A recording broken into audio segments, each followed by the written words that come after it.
Upang Hilonggo. Please subscribe. Ayun, magandang araw po sa lahat ating mga kababayan.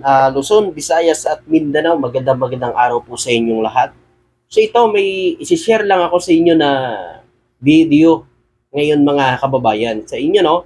Sana mapakinggan nyo at i-share nyo po ang video na ito for more update po sa mga kababayan natin sa patuloy na paglago ng ekonomiya at sa ginagawa ng ating Pangulo. Pero alam nyo mga kababayan siguro, baka itong dahilan kaya gusto nilang pabagsakin si PBBM, Dahil nakikita na talagang lumalago na ang ekonomiya ng bansa. Maraming mga investment ang pumapasok dito sa bansa natin.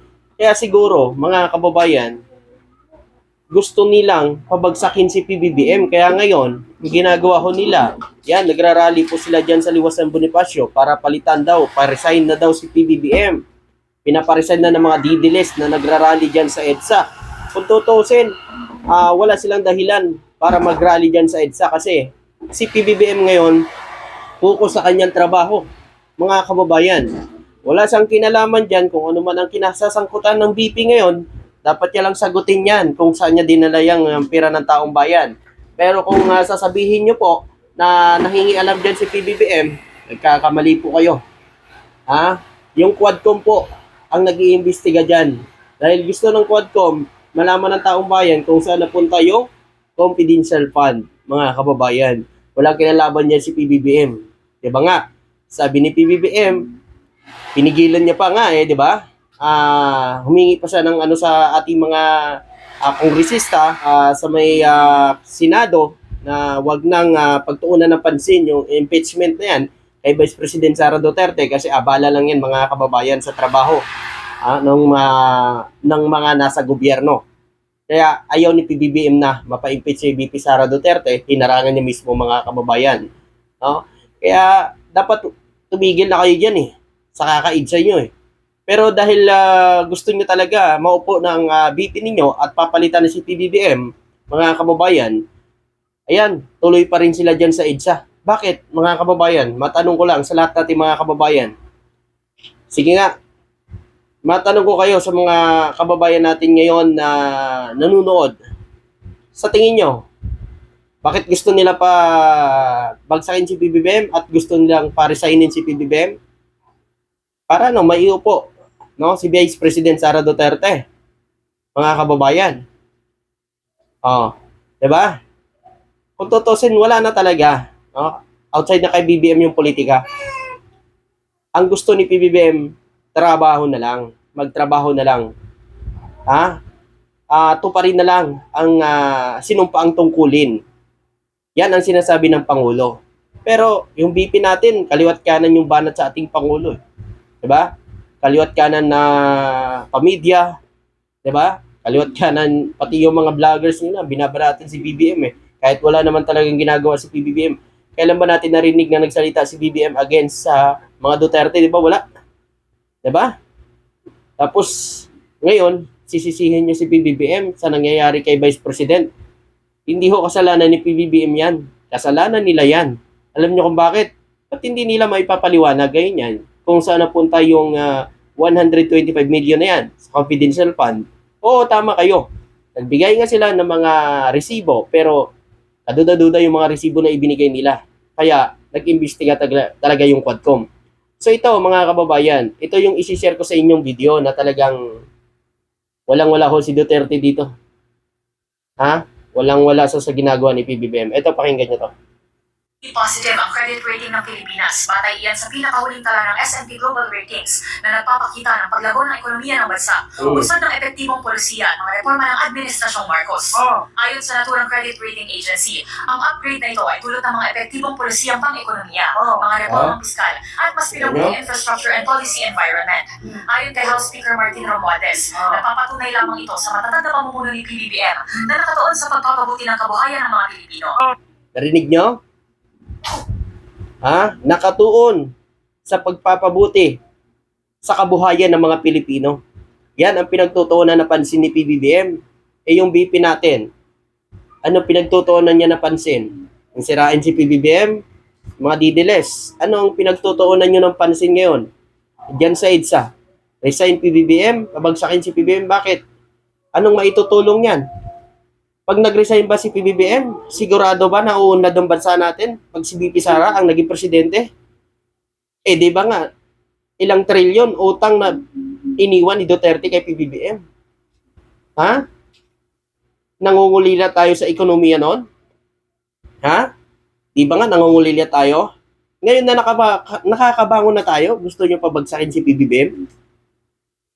Nakakabangon na yung bansa natin, gusto nyo mag-resign na si PBBM? Para ano? Mga kababayan, para ano? Mga didiles. Para ano? Kayo makinabang? Ha?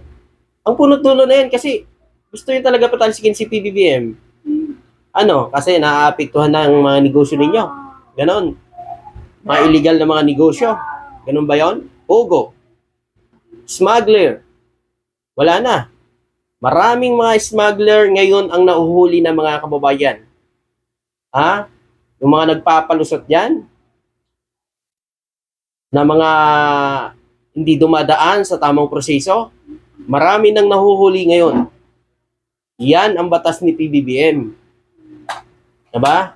Kasi nagiging kawawa ho tayo, lalo-lalo na yung mga kababayan natin, mga magsasaka, na sila yung natatamaan kapag nakakalusot ang mga produkto galing sa ibang bansa na hindi nagbabayad ng buwis. Diba? Oh. Tapos sasabihin nyo, walang nagagawa si PBBM. Eh ano itong pagtaas ng ekonomiya ng bansa? Ano to, gawa-gawa lang? O ayaw nyo talagang maniwala? At sasabihin nyo dyan, walang nagagawa si PBBM dyan sa rally nyo sa EDSA. Dahil, alam nyo, ano na eh, kahit nakikita nyo na yan, hindi nyo pa rin paniniwalaan kasi alam nyo na babango si PBBM. Yan ang ayaw nyo ipakita sa iba nating mga kababayan. Yung magandang nagagawa ni PBBM. Tingnan nyo naman, laman ng isip nyo lagi yung pananalita ni BBM. Kinakat nyo. Eh, di ba? Ang paglakad ni BBM, ang paghawak ni BBM, halos lahat na lang po na bagay na ano ni PBBM, nakikita ninyo. Ginagawa nyo ng caption, ginagawa nyo ng ano, tapos minsan kinakat-kat nyo pa, pinuputol-putol nyo pa, para ano? Sirain lang si BBM para maipo ang gusto nyo. Tuloy natin. Dagpa ni House Ways Means Committee Chair at Albay Representative Joey Salceda. Resulta ito ng magandang relasyon ng Pangulo sa mga manggagawa at negosyante at ang mas pinalawag itong pagal sa international market. Pagdidiin naman ng Bangko Sentral ng Pilipinas o BSP, makatutulong ang pagtaas ng credit rating para madagdagan ang pondo na inilalaan sa iba't ibang serbisyo dahil makakautang niya ang gobyerno sa mas mababang interest rates. Tiwala naman ang kalihim ng Department of Budget and Management na si Amena Pangandaman na dahil dito, patuloy pang tataas ang tiwala ng mga investor sa bansa. Kumpiyansa rin ang isa sa mga miyembro ng BSP Monetary Board na si Benjamin Jokno na may kakayahan ng Pilipinas na maabot ang A credit rating sa susunod na 2 taon. Ano? Dapat yun na lang, magtulungan na lang. Narinig nyo naman, di ba? Hindi naman ho para kay BBM yun eh. Kundi para ho sa buong Pilipinas. Sa lahat ng mga Pilipino. Hindi lang ho para sa kay PBBM o para sa nasa gobyerno. Kundi para sa ating lahat ng mga Pilipino. Kapag umunlad man bansa natin, hindi ba tayo kasamang mga Pilipino? Kayo mga didilis, di ba kayo kasama? Kasama kayo dyan kasi tayo ay Pilipino. Dapat, kung gusto nyo, antayin nyo na lang yung 2028. Doon kayo mag-rally. Kaso atat na kayo eh. Atat na kayo maupo eh. Mabalik sa kapangyarihan. Di ba? Tingnan nyo nga si dating Pangulo Duterte. Hindi na siya ang presidente pero minanduan niya pa yung military na magkodita. Bakit uutosan niya? Bakit? Siya pa ba ang presidente? Wala siyang karapatan doon. Mga kababayan. Kaya dapat sa mga kababayan nating sundalo, gampanan nyo ang inyong tungkulin para sa bayan. Hindi ho para sa isang tao lang. Sa mga kababayan natin ha, mga sundalo, kapulisan, no, EAFP, lahat. Gampanan nyo ang trabaho nyo para sa bayan. Hindi ho para sa isang tao lang. Para sa mga Pilipino. Hindi para makisawsaw dyan sa politika nila dyan sa EDSA na yan. Para lang pabagsakin ng gobyerno. Pag bumagsak ang gobyerno, hindi kayo kasali? Kasali tayo. Mga kababayan, yan ang tandaan ninyo. Kasali tayo. Baka masakop pa tayo ng China kapag bumagsak ang bansa natin. Diba? Tapos sasabihin nyo, Kasalanan ni PBBM na naman kasi bumagsak ang bansa. Pero kasalanan nyo kasi alam nyo kung bakit? Kayo na dapat ay nagkakaisa at magtutulungan, kayo mismo, harang kayo ng harang sa ginagawa ni PBBM. Sinisiraan nyo kahit maganda ang ginagawa niya dito sa bansa. Diba? Ganun lang yan eh. Sabi nga nila, pag inggit ka, pikit mo na lang. So ito, may paparinig ako sa inyo. Kung sino ba talaga ang napakagaling na presidente. Kaya siguro galit na galit ng mga didilis dahil nung panahon nila mga kababayan, nung panahon ni Duterte, doon pala nag-umpisa, nagsitaasan ang bilihin, nagsitaasan ng bigas. At ngayon, kay PBBM ang epekto. Kay PBBM lahat ang sisig. Pakinggan nyo to. Akala nyo makakaligtas kayo Ito. By Representative Joey Salceda, Chairman ng House Committee on Ways and Means, na ang pinakamalalang kaso ng manipulasyon ng presyo sa agrikultura ay nangyari sa ilalim ng Administrasyon Duterte. Ang mga import permit na bigas noong 2016 to 2018 ang naging dahilan ng pagtaas sa presyo ng bigas noong 2018. Gate ni Salceda na ang manipulasyong ito ay resulta ng kabihuan ng nakaraang administrasyon. Narinig nyo? Ang pagtaas ng mga presyo ng bigas dito sa atin, dahil yan sa past administrasyon, dahil sa ginawa nila. At ngayon, kay PBBM ngayon, yung buntong lahat nagalit ng mga didilis na yan kasi alam nila nung panahon talaga ni Duterte nanggaling kung paano tumaas ang presyo ng mga bilihin nung panahon niya. 'Di ba? Biluin mo yung gasolina. 90 to 95. Ang sili, 1,000. Sibuyas, 800. Tapos sasabihin nyo kay PBBM, ang pinaka mahal na bilihin ngayon. May nakikita ka ba ngayon na gasoline station? Napakamura ng gas ngayon. 58 to 60 na lang, mga kababayan. At tataas man siya, mga kababayan, pero kalaunan, bababa na naman. Matalino talaga si PBBM. Nagawa niya kaagad ng solusyon. 'Di ba? Nung panahon ni Duterte, mga kababayan, taon ata bago bumaba 'Di ba? Tapos, ngayon, gusto niyong pababain si PBBM. Para Para ibagsak ulit ang bansa natin? Ito pa. Inanunsyo din niya ang pagbuo ng Super Committee upang imbestigahan ang manipulasyon ng presyo at smuggling ng pagkain.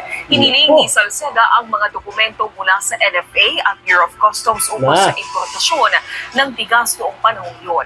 Nagbabala siya na gagamitin ang subpoena powers kung kinakailangan. Ani Salceda, umabot sa 88.6 billion pesos ang nalugi sa ekonomiya dahil sa manipulasyon. Humupa lamang ang isyu ng maipatupad ang rice tariffication law. Narinig nyo, mga kababayan? Ayan na, iimbestigahan ngayon. Ang ginawa nila nung past administrasyon.